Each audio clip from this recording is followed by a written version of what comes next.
Hahaha.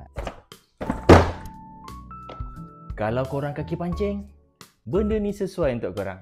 Kita buka dulu. Dah dibuka. Tarang. Korang nampak bentuk ni? Adakah korang kenal? Kalau korang kenal, maknanya korang tak kumpau.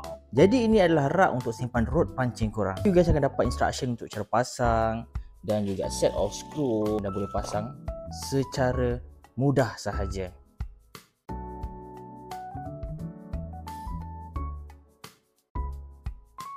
Ikan ni boleh memuatkan 16 rod 16 rod. Jadi keadaan rod anda jadi lebih kemas lebih kemas, tegak tersusun. Yang ini adalah rod yang mancing udang, rod untuk mancing udang. Cantik kemas. Okey. Dan saya tengok banyak kosong ni. Jadi inikah petandanya untuk kita tambah lagi koleksi.